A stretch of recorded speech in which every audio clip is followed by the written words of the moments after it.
अब पिछले में क्या कुछ ऑडियंस को मिक्सअप करना है, कुछ ऐसा डिजाइन तो भी बेटा ऐसा ना कि ये लग रहा है कि जैसे इतना पास कर लिया आपने, जैसे लगता है इसी के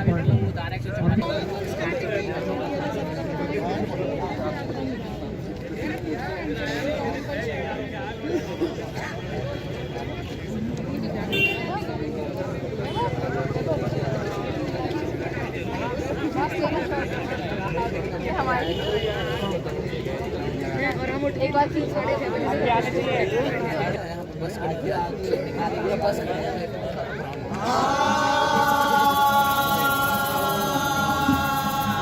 अरे देखे तू देखूं मैं, देखे ये सारा, अरे नारी की शक्ति को किसी ने ना पहचाना। अरे पर हम भी आज से बल्कि अभी से ये जान गए, भैया क्या जान गए, मोहतरमाओं को कभी अपने सर पे ना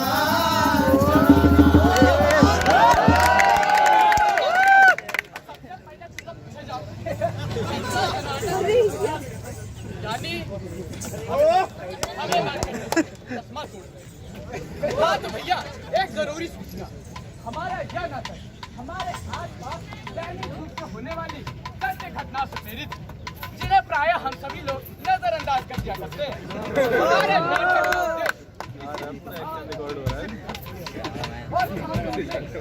उद्देश्य भावनाओं को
मिट्टी में मिला दिया।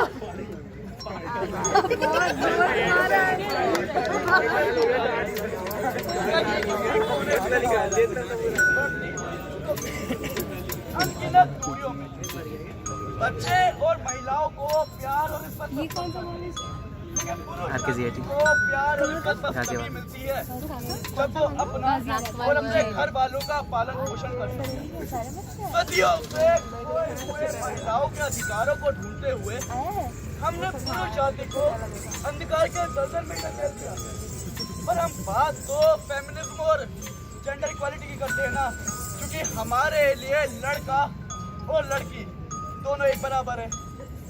RKGIT की ड्रामेटिक सोसाइटी सत्यार्थ प्रयास करती है समाज की विचारधारा को समझने का, उसे बदलने का। सत्यार्थ प्रस्तुत करती है अपना नुक्कड़ नाटक नॉट गिल्टी।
मैं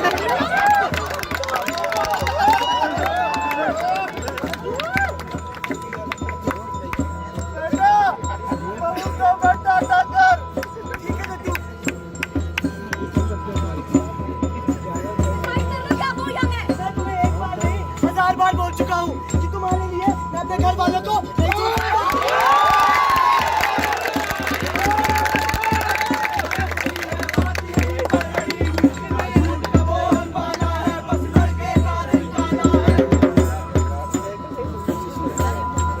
बस इतनी सी थी कहानी में, पर आपने तो इसे सुनकर भी अनसुना कर दिया।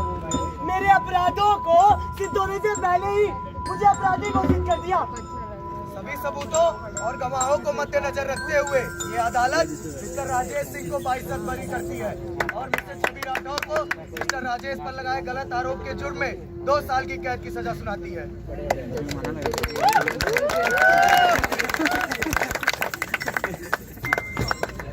आज 1 साल हो गया इस बार, पर आज भी मैं कुछ भूल नहीं पाया। सच कहूँ तो अगर भूलना भी चाहूँ तो ये सारे लोग मुझे उसे भूलने ही नहीं देते। आज वो बाइज्जत जेल में है और मैं बेइज्जत आपके साथ। अरे बेटा राजेश, तुम अभी तक तैयार नहीं हुए? अरे इंटरव्यू के लिए नहीं जाना है क्या? अरे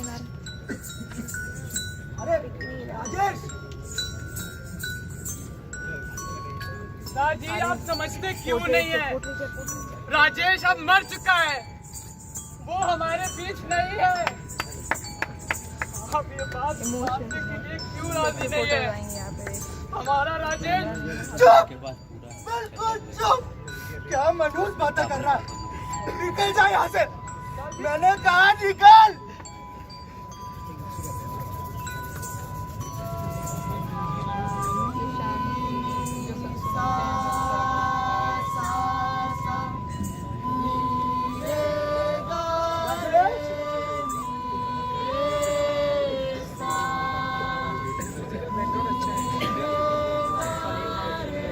बेटा राजेश,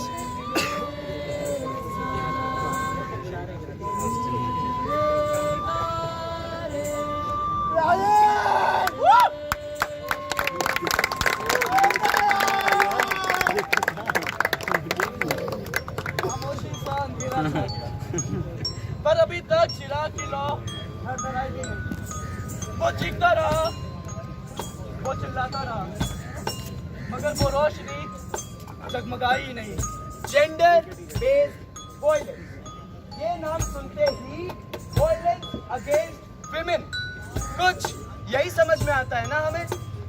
पर क्या कभी सोचा है कि ये लड़कों के साथ भी हो सकता है? कभी कभी अपना दर्द बयान कर पाना आसान नहीं होता।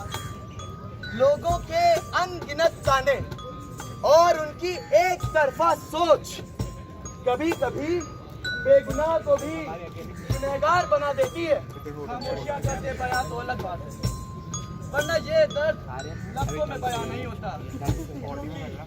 मर्द को दर्द नहीं होता।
बहन मेरी हो या किसी और की।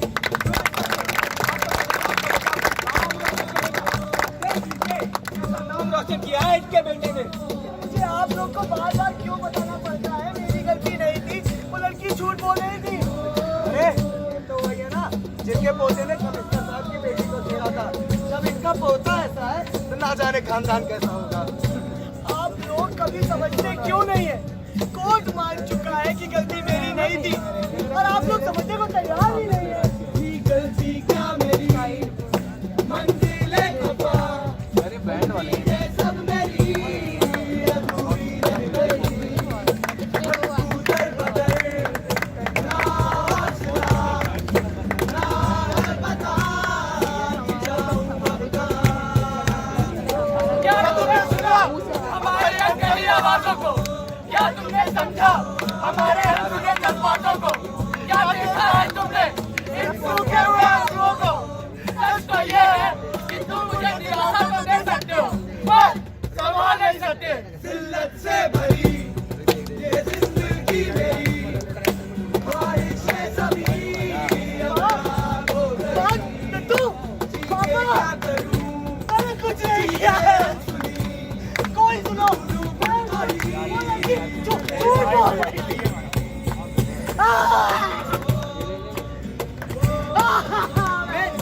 जिसे हम फॉरवर्डिंग जेंडर के नाम से भी जानते हैं।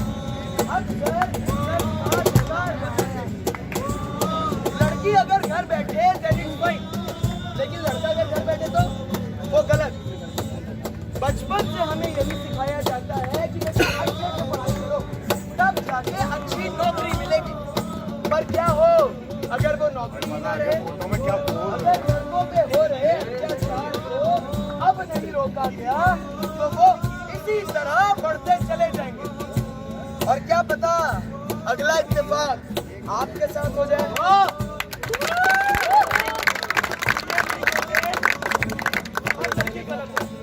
अगर हम ये भी नहीं कहते कि हर लड़का गलत है तो सोचिए समझिए और फिर फैसला लीजिए, क्योंकि आखिरी फैसला तो आपका होगा ना। क्यों डर गए या फिर दुआएं चाहिए?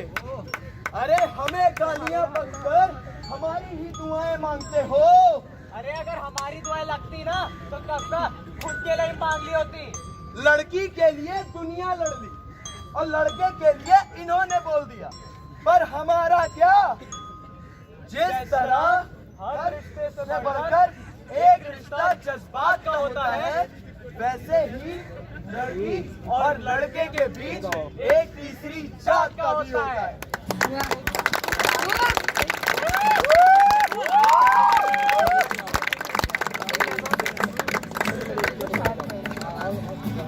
उम्मीद है 15 मिनट के नाटक को आपने समझा होगा, इसे महसूस किया होगा। दर्द जेंडर देखकर नहीं आता, ना खुशी ना गम। जब ये दर्द भी भेदभाव नहीं करता तो आप और हम जैसे समझदार लोग क्यों सोचेगा। टॉपिक था उन्होंने कहा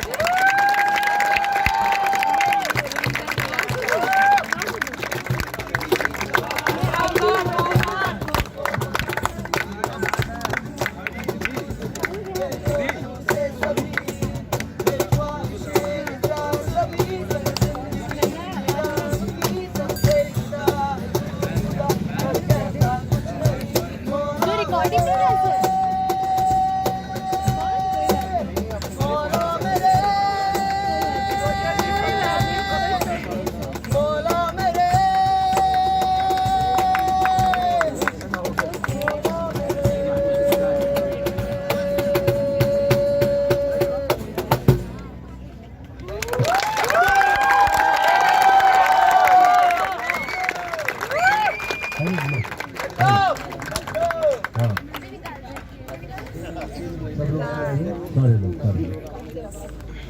तुम कोखान किसी ग्रुप में बजाते हो बैंड में? कोखान कहाँ बजाते हो तुम? बैंड मेंबर ना? हाँ, तुम्हारी रिदम बीट ही लगता है। सॉरी आप लोग वो कर रहे हैं, क्या कुछ कहना है का प्लीज आप लोग। रूल्स में लिखा था कि प्रॉप्स अलाउड करना, मतलब अलाउ नहीं कर सकते हम लोग, सिर्फ म्यूजिकल प्रॉप्स अलाउड है। आप लोगों ने बहुत ज़्यादा यूज़ किया।